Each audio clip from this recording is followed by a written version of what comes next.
What is going on, guys? Happy Holy Saturday. It is Christian, and I wanted to make a quick video today because I was reflecting on the diary of Saint Faustina. You can see.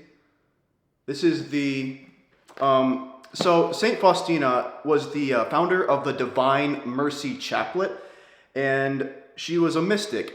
And Jesus talked to her in a lot of ways, and she recorded. She was actually told by Jesus to record everything that she was experiencing with him in this diary here. And I was reflecting a little bit on it, and I wanted to share one of my favorite passages in this diary. This whole diary is amazing. It's quite thick. It's over 600 pages long of her writings and talking about how she came up with the design for the portrait that is now known as the original Divine Mercy portrait of Jesus Christ, holding his hand on his heart with the blood and water coming out of his chest. Quite beautiful. But this is one of my favorite passages in this diary, and it's about spiritual warfare and what Jesus told Saint Faustina about how to go about spiritual warfare. And it's very profound because a lot of what Christ was telling her was about herself and how she should carry herself and how she should perceive herself and perceive other people. And let's just get into it. It's really, really amazing. It might not be what you expect when it comes to spiritual warfare. So we'll start. This is Jesus talking here. Telling Saint Faustina about spiritual warfare. So here we go. My daughter, I want to teach you about spiritual warfare.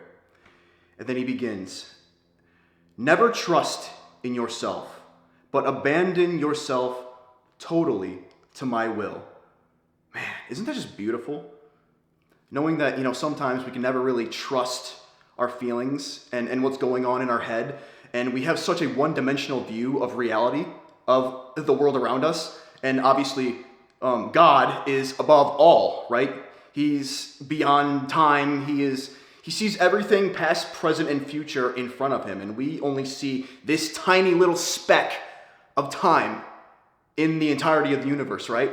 And so it's very, very profound to never trust in yourself, never trust too much in your feelings, because your feelings can betray you. Which we'll get to more about that later in this, but it's just beautiful to know that we're imperfect. People are imperfect. We can never really trust fully in ourselves because we'll always let ourselves down. I let myself down every single day, the wretched sinner that I am. And even other people can also let us down, right? If we put all of our trust in other people as well. But with Christ, we can put all of our trust in him. And he doesn't just say, trust him. He says, abandon yourself totally to my will. Abandoning everything else. Like emptying yourself and filling yourself up with him totally. And it's just so beautiful. But let's go on. So, in desolation, darkness, and various doubts, have recourse to me and to your spiritual director. So what Christ is talking about here is she was a nun, and so nuns were assigned spiritual directors, confessors, so to speak. They're both basically the same thing. A confessor is their spiritual director. So I would relate this to your confessor if you have one, or if you go to confession. This can be something you can give to your confessor priest in confession, right? Where like if you're ever in desolation, darkness, and you're having doubts, you don't know what to do, just talk to a priest about it. Confess your feelings, like how you're feeling in the moment, and talk to the priest about these things, and he can give you potential spiritual guidance. But you can always go to Jesus as well, right? And fun fact, you're going to Jesus when you're going to confession because the priest in confession is acting in persona Christi, in the person of Christ. So you are actually talking to Christ when you're talking to the priest in confession. It's beautiful. But we go on. So he's talking about, Christ is talking about the confessor. He will always answer you in my name. Do not bargain with any temptation. Lock yourself immediately in my heart. And at the first opportunity, Reveal the temptation to your confessor. It's just beautiful, man. Put your self-love in the last place so that it does not taint your deeds. This one is very profound. Put your self-love in the last place, right? And it's like the negative aspects of self-love, where we put ourselves first at the expense of others, when it should be the other way around. We put other people first at the expense of ourselves, because that's what Christ did, and we're called to imitate him and, well, be made perfect through him, right? And we obviously can't do that ourselves, but that's what we are called to do, is to be selfless, to empty ourselves, to put other people before us. And it's just beautiful. To put our self-love in the last place so that it does not taint your deeds, because that selfish self-love can taint your decision-making. It can blind you in a way. And it's very nice to hear that it's almost counterintuitive to the world that we live in with the culture. The culture is all about self-love nowadays, loving the self. Like, ultimately, right? Like, you are making yourself an idol, like the hyper-individualistic culture. And this is a complete opposite of that, which is why Jesus was so amazing, because he's talking about how you truly receive peace and joy. And it's completely counterintuitive, countercultural. It was then and it is now. So it's so beautiful. Let's move on. Bear with yourself with great patience. Whoo, baby. This is a big one, man. Bear with yourself with great patience. How many times do you just get extremely irritated at yourself for doing something so seemingly stupid, but it's like a mistake that you keep making day after day, and you just like can't kick this bad habit or something, right?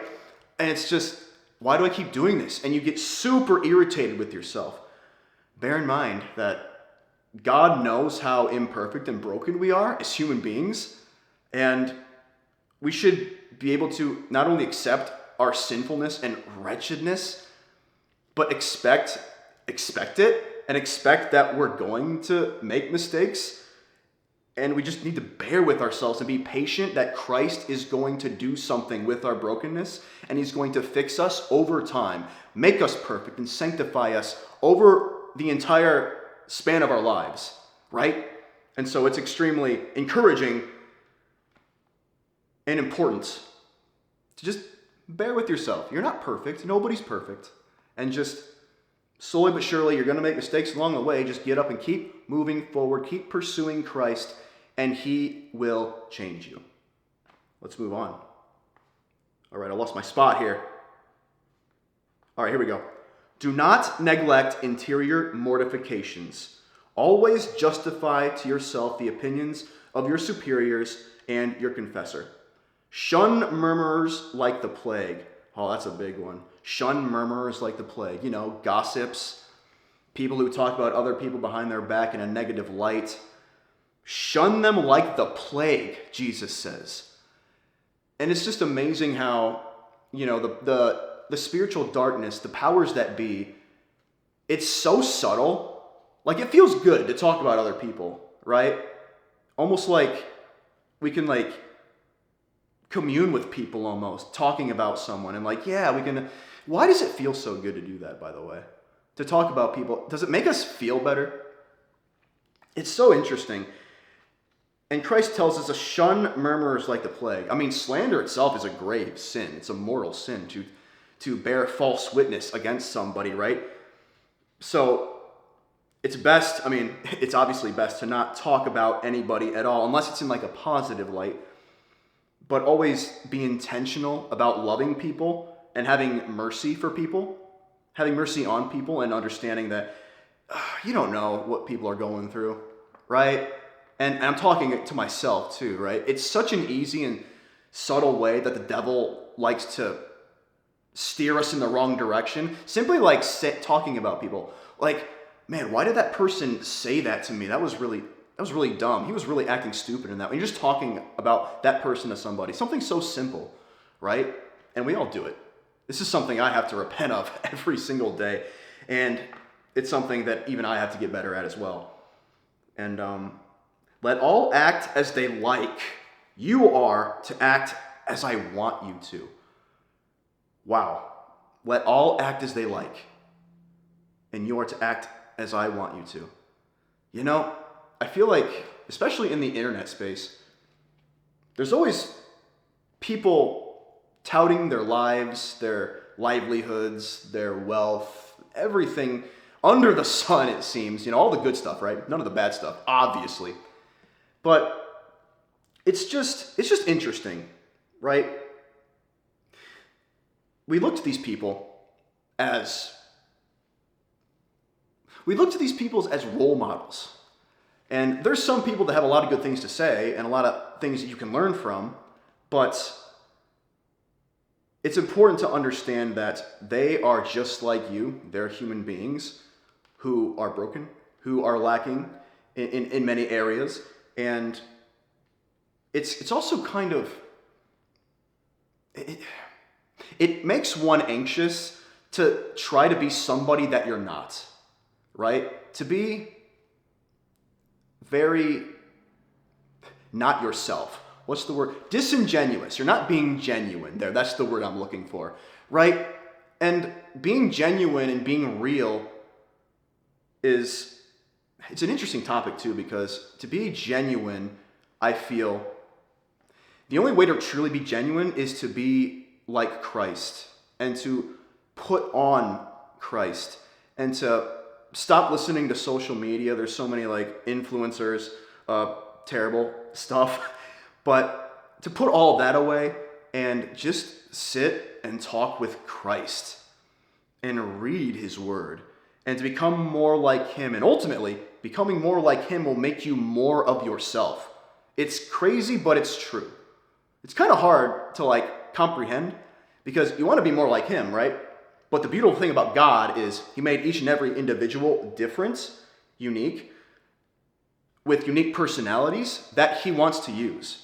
Like we were created with our own unique personality. That was supposed to be a thing. We're not all supposed to be the same. We're not all supposed to be wealthy businessmen. We're not all supposed to be these crazy, famous, very extravagant lifestyle living people, right? Some of the best saints are ones nobody's heard of, right? And so we gotta be grounded, right? Be grounded in prayer and understand that let everybody do what they're doing. Don't even focus on them. Let everybody do what they do, act how they want to act, but you are to do what Christ wants you to do. You are to live how Christ wants you to live. So that got me. That was crazy when I read that. And it hit me more when I reflected on it for a second time. So let's keep going. Observe the rule, the golden rule he's talking about. Do to others as I do unto you, right? Or treat others like you want to be treated, I should say. Observe the rule as faithfully as you can. If someone causes you trouble, think what good you can do for the person who caused you to suffer, right? Pray for your enemies. Pray for those that persecute you. It's funny how if someone caused you trouble or someone wronged you, Christ doesn't tell you to get back at them or to try to bring justice upon them, because at the end of the day, justice is the Lord. We're called to imitate Christ, and Christ was merciful. And so he goes further than just have mercy on them. He says, what good can you do for them? The people who wrong you, what good can you do for them? Man, that's hard. That is extremely hard. But it's necessary. And he calls us to do it. And, alone, we might not be able to do that like with our own strength. But with Christ, leaning on Christ, on his strength, it becomes possible. And so, do not pour out your feelings. Be silent when you are rebuked. Do not ask everyone's opinion, but only the opinion of your confessor. Be as frank and simple as a child with him. Do not become discouraged by ingratitude. Do not examine with curiosity the roads down which I lead you. This one is beautiful because, we sometimes find ourselves going down very treacherous roads in life and we don't understand why. And what Christ is telling us here is to Do not examine with curiosity the path which I take you. Don't ask why. Understand that, yeah, things might seem bleak and crazy and awful right now. Don't question it. Don't be curious about it. Just trust me. It's working for your betterment. I'm doing it for you, for your growth, and it will work out in the end. That's what I got from that passage. It's beautiful. Man. Got to find my spot again. Do not examine with curiosity the roads which I lead you. When boredom and discouragement beat against your heart, run away from yourself and hide in my heart. This one is crazy because how many times are you bored? Just bored. And you can't even sit still without distracting you. Like if you're bored, let's say at home on a weekend, or maybe you're in like a waiting room somewhere and you're just bored and like you immediately go to your phone to distract yourself, to break the boredom, right? And when we're bored and those thoughts, those negative thoughts come up, all the things that we've neglected in our life, and well, neglected because we've been distracted, right? Christ calls us to enter into him, to take refuge in him and let him take care of it. It's crazy how all of this is how we combat spirits. How this is what Jesus is calling spiritual warfare. A lot of it has to do with ourselves. He hasn't once talked about a demon yet, or the devil. It's all about the self and the relationship with Christ. Because that is the ultimate spiritual warfare, is having a strong relationship with Christ. It's beautiful. Do not fear struggle. Courage itself often intimidates temptations, and they dare not attack us. Always fight with the deep conviction that I am with you. Do not be guided by feeling, because it is not always under your control, but all merit lies in the will. See? Our feelings can betray us sometimes. Do not be guided by feeling, your emotions, because it is not always under your control. Sometimes we get emotional. We can't help that, right? We can't always feel happy all the time. If you are happy 24/7, you're a psychopath. We have a range of emotions. It's what makes us human. What matters most is the will. Our will to do God's will, Christ's will, right? It is because we have a will. We have the freedom and liberty to choose for ourselves. It's such a beautiful gift that God has given us. And sure, we can be controlled, almost a slave to our emotions, right? Always just acting out of our feelings, which is extremely laborious, and it's just, you're a slave. It makes you a slave to your emotions, and you're never free. But if you can control the will and offer up your will to God, you are in control, which is what Christ is talking about here. All merit lies in the will. Let's move on. Always depend upon your superiors, even in the smallest things. I will not delude you with prospects of peace and consolations. This is huge here. On the contrary, prepare for great battles. Know that you are now on a great stage where all heaven and earth are watching you. Fight like a knight so that I can reward you. Do not be unduly fearful, because you are not alone. Wow. What a beautiful way to end it. That was it, by the way. I will not, and I love how truthful Christ is, because how often do we get from people like, I accept you for who you are. You're okay the way you are. Don't change. Everything will work out. You're fine. It's okay. Just keep sticking out, doing what you're doing. You don't have to change. Look, our personality is meant to change. We are meant to change. We are meant to become more of someone that we are not right now. That is the life's journey. And I love how realistic and truthful Christ is. He's not trying to sugarcoat anything. He's giving you exactly what we need. I will not delude you with delusions. I will not delude you with prospects of peace and consolation. Sometimes, it's just a fact, it's a matter of fact, that being a Christian doesn't make things easier, doesn't make life easier, but it makes life better. It's kind of hard to explain, but we still go through all of the difficulties and struggles that everybody else goes through, but we have an inner peace and an inner joy of the blessed hope that's to come that allows us to stay strong in adversity. And so I just love that Christ is being completely truthful and saying, hey, gird yourself up. It's going to get crazy out there, right? And this is great.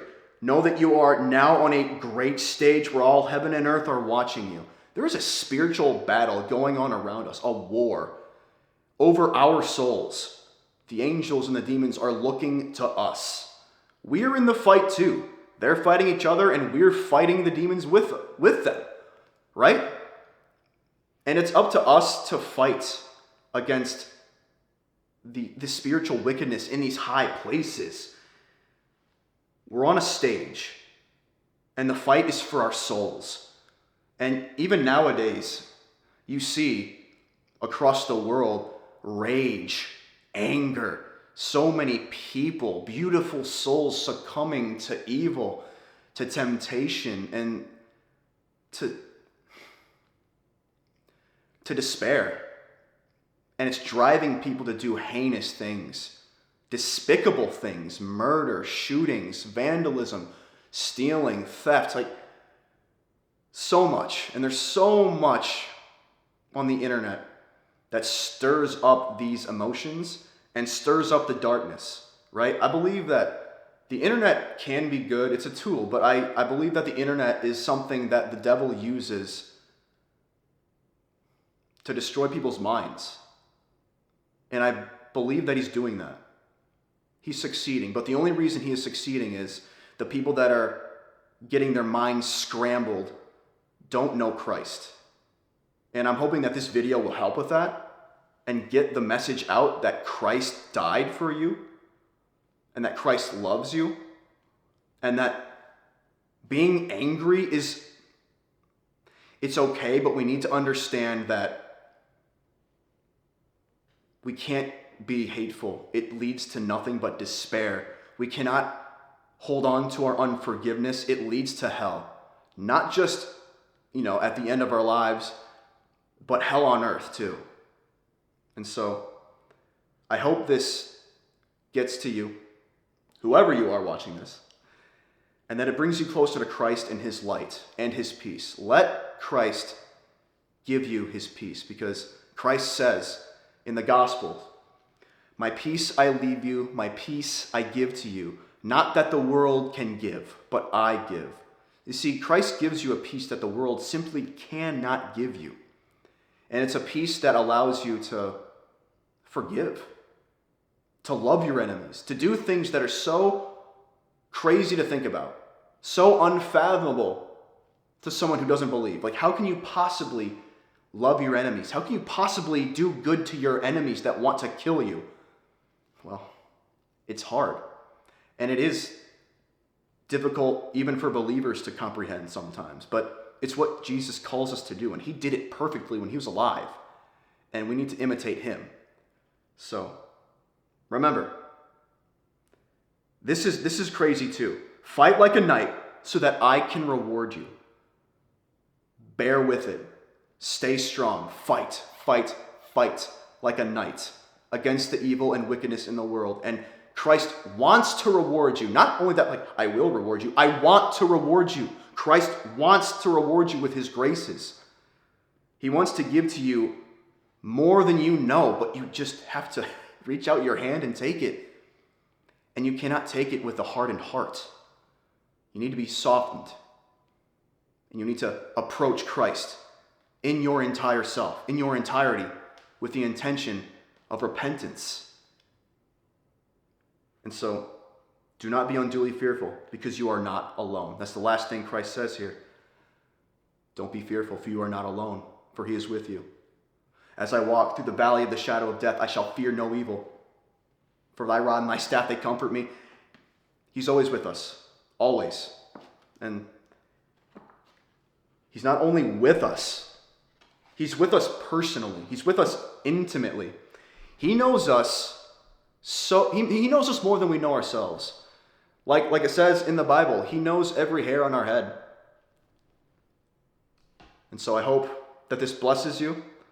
I just want to share that beautiful passage with you in the Diary of St. Faustina. We're in the middle of, this is day 2, Holy Saturday, of the Divine Mercy Novena. And so really focusing on the Divine Mercy Chaplet and really just praying it for souls to be saved and for the world to repent of the evil and wickedness and to come to Christ. And so it's a beautiful week, right? It's Holy Saturday, tomorrow's Easter Sunday. And then we have the octave of Easter, which is celebrating the resurrection of Christ, the first fruits of all creation. And Christ's light is going to do something in this world. I know it is. He's working now. People are coming back to the faith. And I'm hoping that this video can get out to you and maybe encourage you to get a little closer to Christ today. Thank you guys so much for watching. Like and subscribe if you like this kind of content. I'm going to be making more of it. And until next time, I will see you. Have a happy Easter, and peace and God bless.